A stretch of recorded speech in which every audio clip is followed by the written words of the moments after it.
मेरे प्रिय भारतवासियों, आपको कमांडर सुधीर कुमार का मेरे YouTube channel pulse beat of India पे एक बार से फिर आपका स्वागत। और आपके समक्ष में कुछ ऐसी बातें रख रहा हूं जो हमारे देश के प्रगति के लिए बहुत ही महत्वपूर्ण है। आप सभी को ये विदित है कि पिछले 9 वर्षों में हमारे आदरणीय प्रधानमंत्री नरेंद्र मोदी जी के मार्गदर्शन में उनका जो एक तरीके से विश्वव्यापी विजन और जो काम हुआ है वो इतने अद्भुत स्केल के ऊपर काम हुआ है कि पूरे विश्व में आज भारतवर्ष की प्रोग्रेस का, डेवलपमेंट का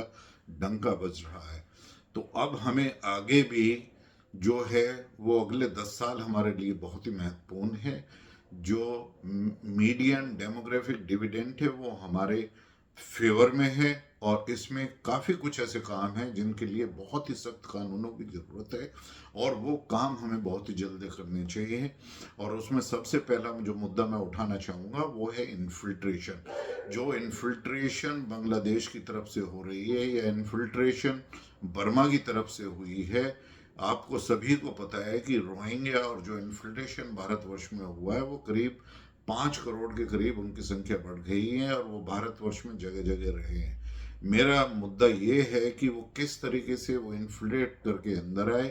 किस तरीके से उन्होंने वो सारे डुप्लीकेट पेपर अपने प्राप्त किए कि यहाँ पर उन्होंने आधार कार्ड बना लिया है, कुछ लोगों ने ड्राइविंग लाइसेंस ले लिया है, कुछ लोगों ने राशन कार्ड बनवा लिए हैं, वो यहाँ की जो सोशल स्कीम है सेंट्रल गवर्नमेंट की उनका भी फ़ायदा उठाने लगे हैं।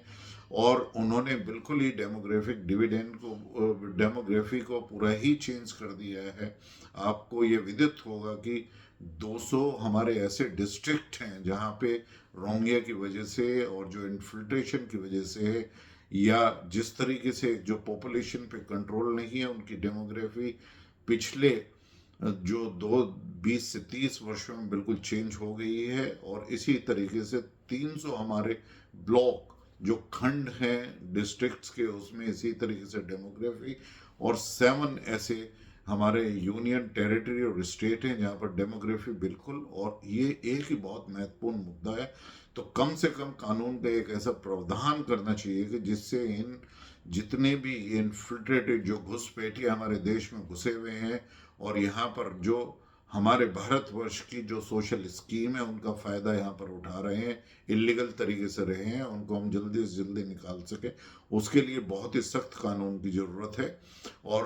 उन पर एनएसए या जो भी एक्ट लगाना है उसके तहत जो है ना उनके मुकदमों की सुनवाई वो फास्ट ट्रैक कोर्ट में होनी चाहिए, और विद इन 6 मंथ्स डिसीजन उसमें लेने चाहिए हर एक कोर्ट में, जिससे उनको बाहर निकाला जा सके। और इन्फिल्ट्रेशन के लिए कम से कम यदि जो भी घुसपैठिए हैं उनके लिए कम से कम आजीवन कारावास होना चाहिए। और जिन्होंने यहाँ पर आकर कुछ ऐसे क्राइम भी करे हैं जो जिहादी एक्टिविटीज में शामिल हुए हैं उनके लिए कम से कम फांसी की सजा का प्रावधान होना चाहिए। लेकिन इसके साथ साथ जो भारतवर्ष के ऐसे लोग हैं जो करप्शन से और जो पैसा लेकर इन लोगों को डुप्लीकेट जो पेपर्स मुहैया कराते हैं या बॉर्डर पे जिन्होंने सहायता करी है उन सभी को पकड़कर उनके लिए भी कम से कम जो है ना ये ही सजा के प्रावधान होने चाहिए जो इन्फ्लेटर्स के लिए। उसके बाद में दूसरा बड़ा मुद्दा जो मैं उठाने जा रहा हूँ वो एक कन्वर्जन का। कन्वर्जन को हमें रोकना पड़ेगा। भारत वर्ष में बाहर से बहुत ही बड़ी राशि आती है, और जिससे जो है ना वो मुस्लिम धर्म में या क्रिश्चियन धर्म में जो है ना उसमें बड़ी मात्रा में कन्वर्शन हो रहा है। और ये जो कन्वर्शन हो रहा है इसके पीछे जो मिशनरी स्कूल्स हैं, जो हमारे मदरसे हैं, वो काफ़ी जो है ना उनका योगदान है। तो इन सभी मदरसों का और ऐसे मिशनरी स्कूल्स का बहुत अच्छी तरीके से ऑडिट होना चाहिए पूरे भारतवर्ष में, और इसके लिए भी सजा का प्रावधान होना चाहिए कि किस तरीके से ये जो इलीगल मनी भारत में आ रहा है और जिसका प्रयोग जो है ना वो कन्वर्जन में किया जा रहा है उसके लिए भी कम से कम जो है ना आजीवन कारावास। और जो लोग इसमें क्राइम में भी और इस तरह के जिन्होंने भारतवर्ष में आके भारतवर्ष के खिलाफ ही जो क्राइम कर रहे हैं उसके लिए फांसी की सजा भी होनी चाहिए। मुझे अभी मैं सोशल मीडिया पर देख रहा था और ऐसी न्यूज़ भी मैं काफ़ी पढ़ रहा हूँ और ऐसी इंफॉर्मेशन मैंने एकत्रित की कि काफ़ी बच्चे 50 से 60 हज़ार बच्चे जो पिछले 2-3 सालों में उठाए गए हैं, वो हैं यूपी, बिहार, उड़ीसा, झारखंड और वेस्ट बंगाल से। उनको उठाकर केरला में ले गया है। केरला में उनको मजहबी तहजीब दी गई है, उनको ऑर्फन कोई शेल्टर जो है वहाँ पर बनाए गए हैं, और उनको किस तरीके से जिहादी विचारधारा में किस तरीके से इन बच्चों को जोड़ा गया है, क्योंकि ये गरीबों के बच्चे हैं और इन स्टेट से इनको उठाया गया, लालच दिया गया है और खाने पिलाने की चीज़ें इनको देकर इस तरीके से। तो ये बहुत ही एक सख्त कानून इन सभी कन्वर्जन्स को रोकने के लिए, और जितने भी इस तरीके के जो शेल्टर हैं केरला के अंदर जहाँ पर ऐसे बच्चों को रखा जा रहा है, उनका पूरा इन्वेस्टिगेशन होना चाहिए, उन पर रोक लगनी चाहिए। इसी तरीके से जो मदरसे हैं वो यूपी में उनकी काफ़ी संख्या है, और स्पेशली जो देवबंद में एक रिलीजियस इंस्टीट्यूशन है, वो जिहादी तैयार करने के लिए, जो एक तरीके से जाकिर नायक की फिलॉसफी थी कि वो किस तरीके से इसमें रेडिकलाइजेशन जो है ना वो लोगों का करता था, इस पे जो पढ़े लिखे लोगों का रेडिकलाइजेशन करता था। तो एक ऐसा ही इंस्टीट्यूट जो है वो देवबंद के अंदर है, जो रिलीजियस स्टडी के नाम पर वो काफ़ी ऐसे रेडिकलाइजेशन किया जा रहा है। तो मैं यूपी के मुख्यमंत्री आदरणीय योगी जी से कहूँगा कि आप देवबंद के अंदर जो सहारनपुर डिस्ट्रिक्ट में आता है उसका ऑडिट कराइए, और इसी तरीके से जितने भी मदरसे हैं उनका ऑडिट कराइए, इलीगल मदरसों को बंद करिए। और इवन भारत सरकार को न्यू एजुकेशन पॉलिसी के तहत वन एजुकेशन वन सिलेबस या one nation one education system का प्रावधान होना चाहिए, जिससे सिर्फ एक ही तरह की भाषा, वो भाषा किसी भी उसमें जो भी स्टेट की लैंग्वेज है वो उसमें हो सकती, लेकिन जो बुक्स हैं और जो सिलेबस हैं वो सभी स्टेट्स में और यूनियन टेरिटरीज में एक ही होना चाहिए। जैसे केंद्रीय विद्यालय में एक ही तरह की बुक है, इसी तरह से हमारे जो नवोदयालय हैं उनके अंदर जो है एक ही तरह की बुक है। इसी तरीके से आईसीएससी बोर्ड, सीबीएसई बोर्ड, इन सब के अंदर जो है ना जब एक सिलेबस हो जाएगा, एक ही एजुकेशन होगी, तो इस तरीके से राइट टू इक्वल एजुकेशन जो है ना होना चाहिए rather than right to education. तो इससे जितने भी मदरसे हैं उन पर रोक लग जाएगी, जो रिलीजियस स्टडीज है उन पर रोक लग जाएगी। भारतवर्ष को अपनी जो है ना वो यौगिक पद्धति और जो एक तरीके से हमारे जो गुरुकुल परंपरा थी उस तरीके के स्कूल का प्रावधान जो है ना होना चाहिए, जिससे हमारे आगे के यूथ जो है ना वो उन शिक्षा का फायदा उठाकर, जो भारतवर्ष एक टाइम पर जो विश्व गुरु था, वो अपनी इसी शिक्षा पद्धति के कारण जो हमारे एक शिक्षा में हम सर्वश्रेष्ठ थे, वो उस तरीके से उसी स्थान को हम दोबारा प्राप्त कर चुके। इसके बाद में जो मुद्दा बहुत ही महत्वपूर्ण है वो है अडल्ट्रेशन का। आज आप पाएंगे कि खाने पीने की चीज़ों में 35 से 40% जो मार्केट में चीज़ें आ रही हैं, स्पेशली जहाँ पर गरीब खरीद रहा है या मिडिल इनकम ग्रुप के लोग जो है खरीद रहे हैं, उसमें आपको 35 से 40% ऐसी वस्तुएं हैं जिसमें अडल्ट्रेशन हो रही है। तो मैं एफएसएसआई से रिक्वेस्ट करूंगा, रेगुलेटर से रिक्वेस्ट करूंगा कि इसके लिए बहुत ही सख्त कानून होना चाहिए। मैं तो कहूँगा कि फांसी की सजा होनी चाहिए, क्योंकि यदि फांसी की सजा का प्रावधान है तो लोग जो है ना वो अडल्ट्रेटेड फूड प्रोडक्ट नहीं बनाएंगे, क्योंकि हमारे जो है ना वो स्वास्थ्य पे बहुत ही बड़ा वो नुकसान कर रहे हैं। और अडल्ट्रेशन के साथ साथ में इवन डुप्लीकेशन जो प्रोडक्ट्स हैं, वो किसी भी एक अच्छी चीज का जो डुप्लीकेशन बनाकर वो चीप जो मार्केट में भेज रहे हैं, वो काफ़ी ऐसी प्रोडक्ट हैं जो डुप्लीकेशन में आ रही हैं। तो डुप्लीकेशन और अडल्ट्रेशन भी एक तरीके से वो हमारे स्वास्थ्य को, तो इसमें एकदम से जो है ना बहुत ही सख्त सजा होनी चाहिए। जैसे मैंने 3 चीज़ों का कहा कि इन्फिल्ट्रेशन के लिए, या जो डुप्लीकेट डॉक्यूमेंट्स बनाते हैं इन्फिल्ट्रेशन को करने के लिए, या जो कन्वर्जन करते हैं, जो कन्वर्जन में मदद करते हैं, उन सभी के लिए इसी तरीके से अडल्ट्रेशन को जो सहयोग करते हैं, जो अडल्ट्रेशन कर रहे हैं और जो हमारे बच्चों का और हमारे स्वास्थ्य को जो है ना प्रभाव डाल रहे हैं, उन सभी के ऊपर अंकुश लगना चाहिए, सजा होनी चाहिए। अब मैं आता हूँ यूथ के लिए, वो जंक फूड को हम कैसे समाप्त कर सकते हैं। आपने देखा होगा कि जितने भी हमारे मॉडर्न स्कूल हैं, प्राइवेट स्कूल हैं, जितने भी प्राइवेट यूनिवर्सिटीज हैं, इवन सरकारी स्कूल और सरकारी गवर्नमेंट की यूनिवर्सिटीज में भी आपने देखा होगा कि जंक फूड की बहुत मात्रा में जो है ना वो जंक फूड मिल रहा है। भारतवर्ष का जो खाना है, जो ताजा है, जो हमारी पद्धति है, वो बिल्कुल ही चेंज हो चुकी है। और कुछ ऐसे फूड हैं, जंक फूड, जिनकी वजह से हम ओबीस होते जा रहे हैं और बच्चों में फूड की हैबिट से उनकी हेल्थ खराब होती जा रही है। आपने देखा होगा कि छोटे छोटे युवा जो हैं और हमारे जो मिडिल एज ग्रुप के, इवन 40 से कम उम्र के लोग हैं, वो हार्ट अटैक से मर रहे हैं अचानक। और ये सभी इस वजह से हो रहा है कि भारतवर्ष में हार्ट अटैक की जो है वो परसेंटेज काफ़ी बढ़ गई है। इसी तरीके से जो शुगर के पेशेंट हैं वो भारत में बढ़ रहे हैं, क्योंकि हम अपनी जो हमारी सर्वश्रेष्ठ एक खाने की पद्धति, खाना बनाने की पद्धति थी, जो हमारे गांव में और जो हमारे आदर्श गृहों में जो वेजिटेरियन फूड जो सर्व होता था, कोई भी एक तरीके से फूड को, मॉर्निंग का जो नाश्ते का फूड होता था वो नाश्ते में हम करते थे, फिर लंच में फ्रेश बनता था गरम खाना, और जिस तरीके से होना चाहिए इसी तरीके से रात्रि का भोजन। तो ये सारी बैलेंस डाइट थी। आज हम उनको भूलकर जंक फूड की तरफ को हम पहुंच गए हैं। तो इसमें कुछ ना कुछ रेगुलेशन जो है वो मिनिस्ट्री ऑफ एजुकेशन और हमारी जो मिनिस्ट्री ऑफ होम अफेयर्स, गृह मंत्री जी को कुछ ना कुछ ऐसा सख्त कानून लाना पड़ेगा कि हम अपने युवाओं को, अपने बच्चों को जंक फूड से अलग कर सके। आज आप कहीं पर भी किसी भी स्कूल में ऑडिट कर लीजिए, आप 100 बच्चों को खड़ा करिए, 100 बच्चों में से आपको मिलेगा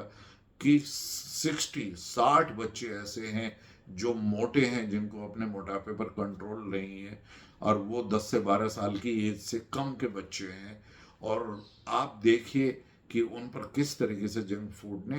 कर लिया है। अब इसके बाद में एक और बहुत महत्वपूर्ण मुद्दा उठाऊंगा, जहां पर ऐसे लोगों को जो गुटखा बना रहे हैं,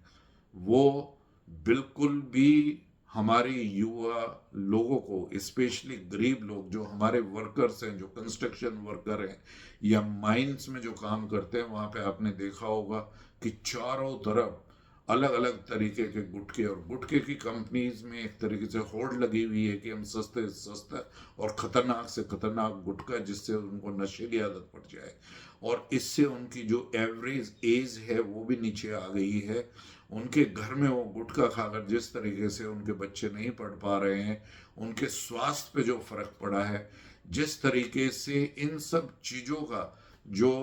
अडल्ट्रेशन फूड में है, जिस तरीके से जंक फूड का हो रहा है, जिस तरीके से गुटखा है, इन सभी की वजह से भारतवर्ष एक बीमारी का केंद्र बनता जा रहा है। हमारे जो युवा हैं, हमारा जो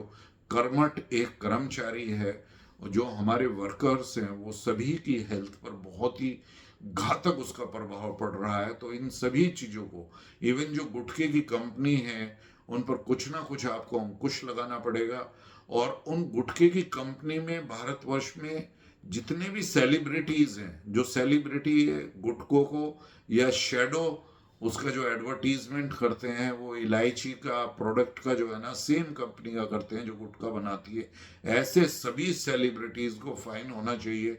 और इस पर ये जो एक तरीके से शेडो एडवर्टीजमेंट है उसको रोकना चाहिए, और गुटखे की कंपनीज पर भी कोई सख्त बैन लगना चाहिए।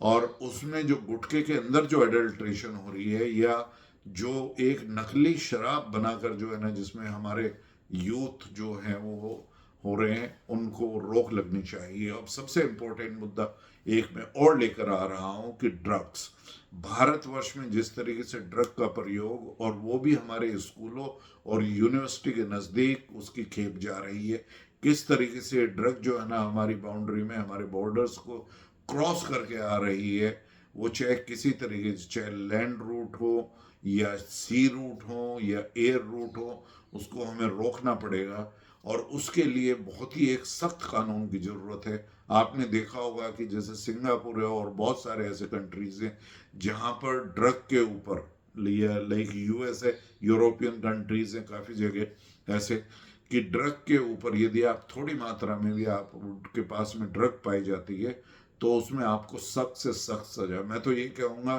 कि जो भी ड्रग का वितरण और जो भी ड्रग की स्मगलिंग और जो भी ड्रग डिस्ट्रीब्यूशन नेटवर्क में है या बेचने का जो कार्य कर रहे हैं, उसमें कुछ ऐसे स्टूडेंट भी हैं जो यूनिवर्सिटी कैंपस में इनकम बढ़ाने के लिए जो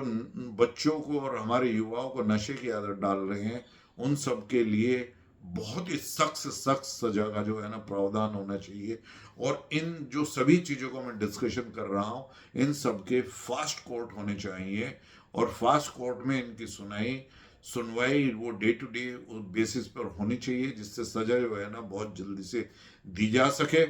और ये जो है ना विद इन 1 ईयर का जो कानून है, कि जितने भी अब कानून भारतवर्ष में बने तो उसकी सजा ऐसी होनी चाहिए कि वो 1 साल के ही अंदर हो चुके। अब भारतवर्ष में एक और बहुत बड़ा मुद्दा है, वो है झूठ बोलने का, कि आदमी झूठ बहुत बोलते हैं। झूठ बोलने की वजह से जो आज 5.5 करोड़ जो मुकदमे हमारे अलग अलग कोर्ट्स में या उसमें जो लंबित हैं, उनमें से आप पाएंगे कि झूठ के कारण काफ़ी हैं। तो इसलिए यदि ब्रेन मैपिंग नार्को टेस्ट को कंपलसरी कर दिया जाए तो ये इन्वेस्टिगेशन में बहुत ही ज़्यादा वो करेगा। वो एविडेंस के अंदर जो है, अब जो हम 3 नए कानून लेकर आ रहे हैं उसमें उसमें एविडेंस एक्ट में इसको मानना पड़ेगा। एक ये साइंटिफिक प्रोसेस है, और जितने भी हमारे डिस्ट्रिक्ट्स हैं और उनमें सब में कम से कम एक ये नार्को टेस्ट का एक फोरेंसिक लैब जो है ना वहाँ पर आनी चाहिए, जिससे इन्वेस्टिगेशंस बहुत जल्दी हो सके। पुलिस इन्वेस्टिगेशन 1 महीने के अंदर ख़त्म करे, उसके साथ नार्को टेस्ट के साथ में करके जो केस वहीं पर ख़त्म हो सकते हैं उनको ख़त्म करे, और कोर्ट को एक एविडेंस एक्ट में नार्को टेस्ट से वो मिल सके उनको मदद, और इसको एक साइंटिफिक प्रोसेस मानकर उसी के अकॉर्डिंग सजा का निर्वाह कर सके। तो कहने का मतलब यही है कि जितने भी मुद्दे मैंने आज उठाए हैं उनमें एक बहुत ही सख्त सजा और एक बहुत ही अच्छे कानून बनाने की ज़रूरत है। तो मेरा गवर्नमेंट ऑफ इंडिया, भारतीय सरकार, सेंट्रल गवर्नमेंट से, हमारे जो कानून मंत्री हैं उनसे, और जो अभी बिल लोकसभा में आएंगे और जो नए 3 कानून जो है ना वो लोकसभा में आ रहे हैं, तो उसमें इन चीज़ों का बिल्कुल ध्यान रखें जो मैंने बातें अभी आपके समक्ष रखी हैं, और उसमें सख्त से सख्त सजा का प्रावधान होना चाहिए। क्योंकि यदि ये प्रावधान हो जाएगा तो भारतवर्ष में एक बहुत ही अच्छे कानून जो है वो एक आपको मिल जाएंगे, और ये सारे सपोर्ट करने चाहिए, हमारे जो कॉन्स्टिट्यूशन ऑफ इंडिया है उसकी सपोर्ट में खड़े होंगे। और काफ़ी कानून ऐसे हैं जो कानून को जल्दी से जल्दी, वो जो कॉन्स्टिट्यूशन में अमेंडमेंट हैं, जैसे 6A है जो राजीव गांधी जी लाए थे, former prime minister of India, वो कानून बहुत ही गलत है। उसने इन्फिल्ट्रेशन और जो हमारे घुसपैठी हैं उनको बहुत ज़्यादा वो सपोर्ट देता है। इसी तरीके से जो वक्फ एक्ट है, वक्फ एक्ट को जो है ना वो जल्दी से जल्दी एबॉलिश करना चाहिए। और हमारा जो शरीयत ला है, जो 1937 का जो कानून है वो भी जाना चाहिए। माइनॉरिटी एक्ट करके जो कानून लाया गया है वो भी ख़त्म होना चाहिए। और जो है सारे कानून इतने सख्त और स्विफ्ट होने चाहिए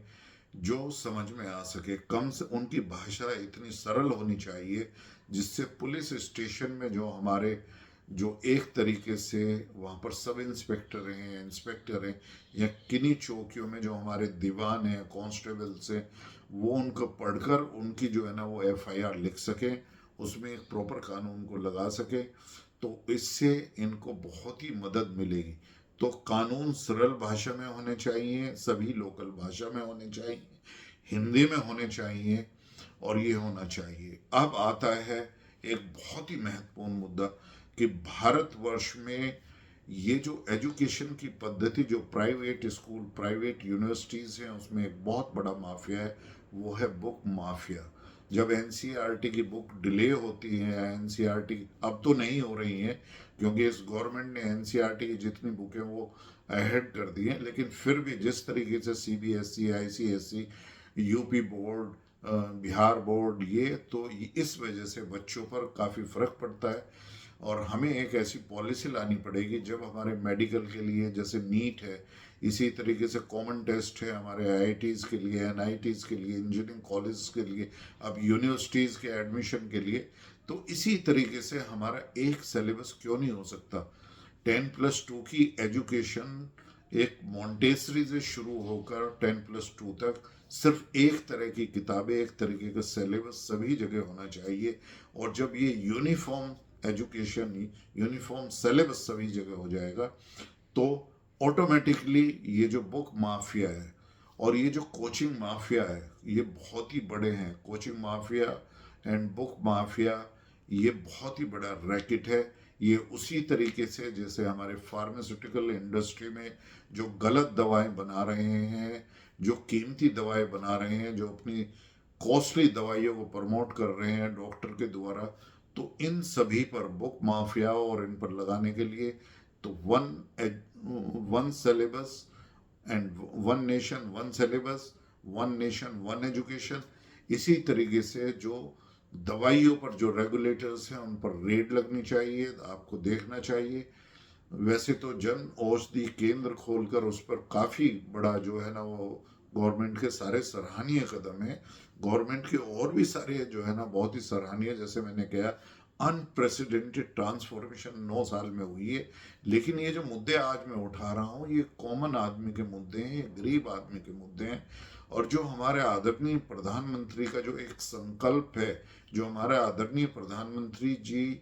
का एक तरीके से विजन है भारतवर्ष को एक विकसित, पूर्णतः विकसित देश बनाने के लिए 2047 तक, तो इन सभी चीज़ों में ऐसे कानून, ऐसे लॉ, ऐसे स्ट्रॉन्ग हमारे एंड स्विफ्ट कानून बनने चाहिए जिनमें इन सभी चीज़ों को ध्यान में रखकर उसका एक बहुत ही जल्दी से सजा हो सके और सख्त से सख्त। अब आता है कि जो जिहादी एक्टिविटीज़ हैं, टेररिस्ट एक्टिविटीज़ हैं, और जो हमारे देश के खिलाफ बोलते हैं, वो पॉलिटिशियन या कोई भी हो, उनके ऊपर स्विफ्ट से स्विफ्ट कार्रवाई होने का एक प्रावधान होना चाहिए। इसका प्रोविजन होना चाहिए कि पब्लिक लाइफ में क्या डिस्कोर्स एक पॉलिटिशियन का हो, किस तरीके के स्टेटमेंट वो करे, और इसमें एक सख्त कानून जो है ना वो आना चाहिए। अब एक बहुत ही और महत्वपूर्ण मुद्दा है जहाँ पर मैं सभी पॉलिटिकल पार्टी से अनुरोध करना चाहूँगा, और मैं आदरणीय गृह मंत्री और अपने जो हमारे कानून मंत्री हैं उनसे भी रिक्वेस्ट करना चाहूँगा कि पीपल रिप्रेजेंटेशन एक्ट में जो है ना बदलाव आना चाहिए। अब ये समय है कि कोई भी क्रिमिनल बैकग्राउंड का है, सिर्फ 2 साल की सजा नहीं, इसको आप रिड्यूस करिए। सिर्फ यदि कोई कन्विक्शन हुआ है और उसे 6 महीने की सजा हुई है तो उसको इलेक्शन ही नहीं लड़ने का अधिकार होना चाहिए, उसको पार्टी से बाहर होना चाहिए, उसको पार्टी का कोई भी पद नहीं पूरी लाइफ के लिए मिलना चाहिए। और ये उम्मीद मैं करता हूँ सभी पार्टियों से, जो पार्टी के रेस्पॉन्सिबल लीडर्स हैं, सीनियर लीडर्स हैं, वो 2024 में, अभी स्टेट गवर्नमेंट के इलेक्शन ख़त्म हो गए हैं, कि वो ये इंश्योर करें कि क्रिमिनल बैकग्राउंड के लोग नहीं आने चाहिए, अच्छी बैकग्राउंड के लोग आने चाहिए जो भारतवर्ष को आगे ले जा सके। भारतवर्ष ने जो 9 साल में किया है आदरणीय प्रधानमंत्री श्री नरेंद्र मोदी जी के नेतृत्व में, वो हमने आज़ादी के बाद 1947 से 65 ईयर्स में भी हमने नहीं किया है। इन 9 सालों में हमने उससे ज़्यादा काम किया है, और अगले 10 साल में हमें इससे दुगनी नहीं चौगनी स्पीड से आगे बढ़ना है। तो उसके लिए क्रिमिनल बैकग्राउंड के पॉलिटिशियन का कोई स्थान भारत की पॉलिटी पे नहीं होना चाहिए। और ये फिर मेरा अनुरोध जो है ना वो पार्टियों से है कि आप जो डोनेशंस ले रहे हैं, ये बॉन्ड की प्रक्रिया है, सब खत्म होनी चाहिए। जब भारतवर्ष आज 46% पूरे वर्ल्ड का डिजिटल ट्रांजैक्शन कर रहा है, तो पार्टी का डोनेशन डोनेशन बिल्कुल ट्रांसपेरेंट तरीके से, वो भी डिजिटल माध्यम से ही होना चाहिए। तो आज मैं यही सोच रहा था कि कॉमन आदमी के लिए और भारतवर्ष के लिए जो बहुत ही महत्वपूर्ण मुद्दे हैं, और जो मैं एक अनुरोध करना चाहूँगा कि अब भारतवर्ष को आगे बढ़ाने के लिए जो अहम चीज़ें हैं उनको एकदम से लागू करना पड़ेगा। कठोर से कठोर कानून और स्विफ्ट कानून जो है ना उनकी ज़रूरत है, फास्ट ट्रैक कोर्ट की ज़रूरत है। हर एक कानून में decision with in a year at each court is must. अब लास्ट में जो है, अब NAA को, वो सॉरी CAA को लागू करना चाहिए पश्चिम बंगाल के अंदर इमिडिएटली, या कोई स्टेट रह गई है उसमें। और इसी तरीके से uniform civil code and population control act, ये बिल, ये बहुत जल्दी से आने चाहिए। इनको भारतवर्ष की बहुत ही अधिक आवश्यकता है। इन सभी के साथ इतने में और कुछ जो महत्वपूर्ण मुद्दे हैं वो आपके समक्ष रखूं। आपका बहुत बहुत धन्यवाद। यदि आपको इस वीडियो के जो मैंने चर्चाएं आज करी हैं, जो मुद्दे आपके समक्ष रखे हैं, या जो मैंने गवर्नमेंट से अनुरोध किया है कि इस तरीके के कानून बनने चाहिए, इस तरीके के प्रावधान होने चाहिए, यदि आपको अच्छे लगे हों, यदि आपके दिल को इन्होंने छुआ हो, तो आप कृपया मेरी वीडियो को लाइक करिए और फिर मेरे channel pulse beat of India को सब्सक्राइब करिए। इतने में आगे आपसे मिलूं। दोस्तों, मेरे भारतवासियों, मेरे प्रिय देशवासियों, आपको कमांडर सुधीर कुमार का नमस्कार।